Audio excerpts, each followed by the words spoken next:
Quiero gritar.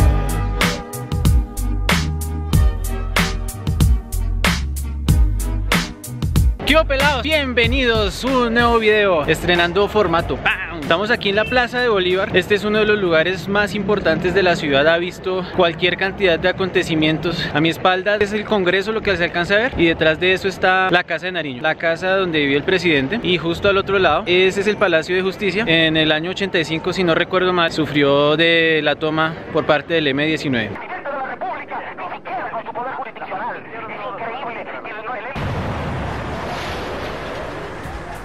El video que quiero hacer hoy, quiero dejar muy claro que no se trata de hacer apología al narcotráfico. De hecho, es todo lo contrario. Quiero mostrar el Museo de la Policía, que lo que está haciendo es rememorar esa época tan oscura que vivimos los colombianos. Una época bastante dura, bastante difícil. No voy a decir que ya estamos del todo bien, porque la verdad es que falta mucho por hacer. Recuerden que lo que quiero es como mostrar cómo es Bogotá. En este caso tengo la oportunidad de mostrar cómo es Colombia. Esto fue algo que sucedió más que todo en la época de los 90. Fue una época bastante fuerte y bastante movida para Colombia. Todo lo que sucedió, muchas cosas relevantes e importantes. Acompáñenme.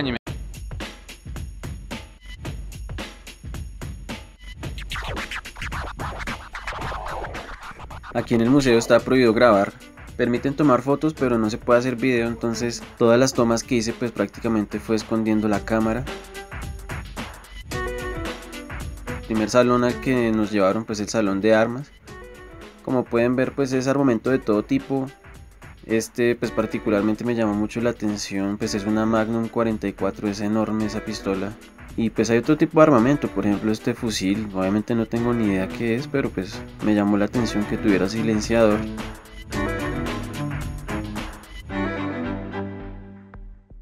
Estas armas son particularmente tenebrosas, yo creo, porque son de fabricación casera.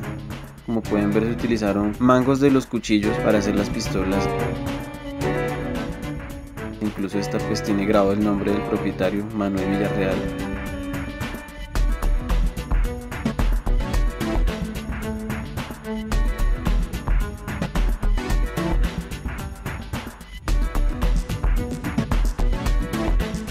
Tengo que admitir que esta parte del museo me hizo un nudo en la garganta. No les voy a mentir, incluso se me aguaron los ojos viendo el dolor y la tragedia humana detrás del secuestro. Todos estos elementos pues son pertenencias de antiguos secuestrados. Incluso hay cartas de supervivencia de las personas que padecieron de este delito tan atroz. La verdad es que es de las cosas más bajas que puede haber. Y esta es una representación de la foto que está atrás. Rememora el momento en el que los agentes del Gaula, que es la unidad antisecuestros, liberaron a esta persona.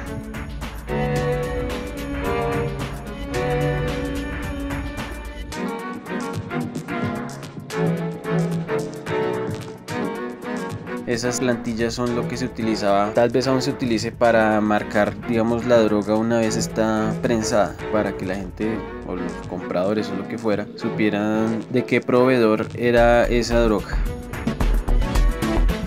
Esto pues son las formas que tenían o que aún se utilizan para camuflar la droga, dentro de piezas mecánicas, alimentos.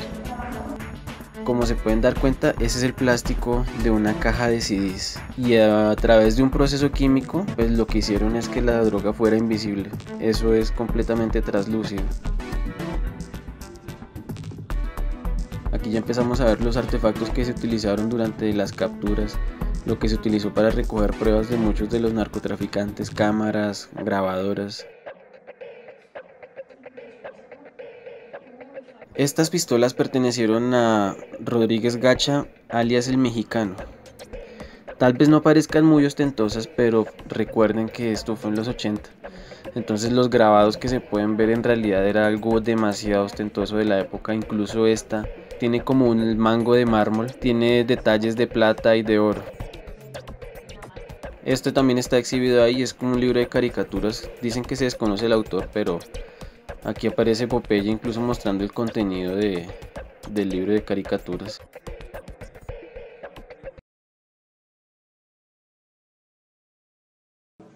Este es el salón específicamente de Pablo Escobar. con sus últimas pertenencias. Esa carta que está ahí es como un reconocimiento que le hicieron a la policía de Colombia por la persecución y por la lucha contra Pablo Escobar. Lo que se me hace raro es que la firma que está en la izquierda, hasta donde me doy cuenta, es la firma de Pablo Escobar. Los últimos efectos personales que quedaron en la casa donde murió Pablo Escobar, una casa en Medellín. Están sus gafas, un reloj, un radioteléfono, los cassettes que están ahí. Más probablemente se trata de los últimos audios de la interceptación que se le hizo a Escobar. El Viper que utilizaba, pues en ese momento era lo último en tecnología que había, obviamente.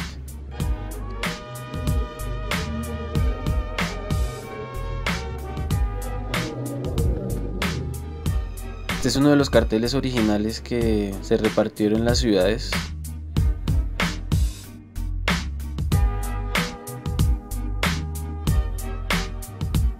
Que venían acompañados con estos comerciales que creo que son el terror de toda la gente. La música siempre fue súper tétrica. Se busca a Pablo Escobar.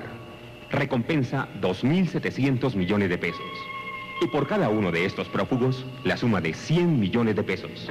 John Jairo Velázquez, Luis Carlos Aguilar, Otoniel de Jesús González y Brance Muñoz Mosquera. Llame gratis desde cualquier ciudad al 9-800-10600. En Bogotá al 222-5012.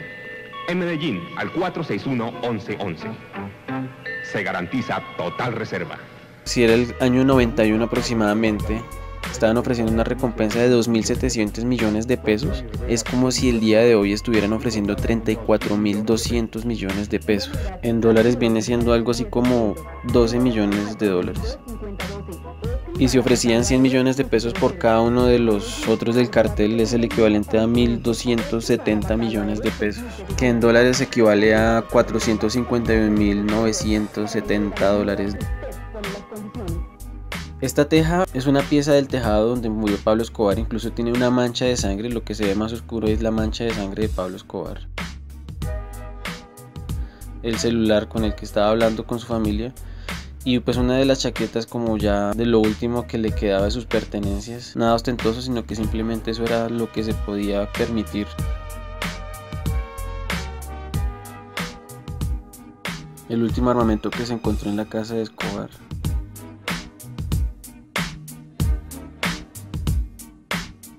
En el museo hay un espacio para el entonces coronel Valdemar Franklin. La verdad, él fue una persona que luchó contra el cartel de Medellín. Intentaron comprarlo, intentaron sobornarlo de todas las formas posibles, pero pues la verdad este hombre nunca dio su brazo a torcer.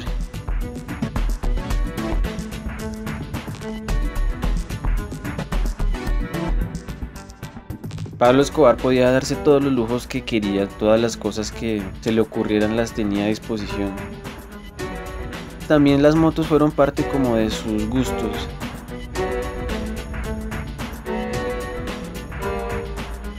Este video pues es de la Hacienda Nápoles, del archivo personal de Pablo Escobar. Él tuvo un detalle, digamos, con uno de sus primos, también terrateniente y testaferro de Pablo Escobar, Carlos Alzate Urquijo alias El Arete. Escobar le regaló esta motocicleta que estoy mostrando acá. En ese momento la moto costaba 120 millones de pesos. Es el equivalente a 2.012 millones de pesos. Tenía enchapes de oro, tenía todas las tapas en oro puro, los taches de las partes de cuero eran en plata.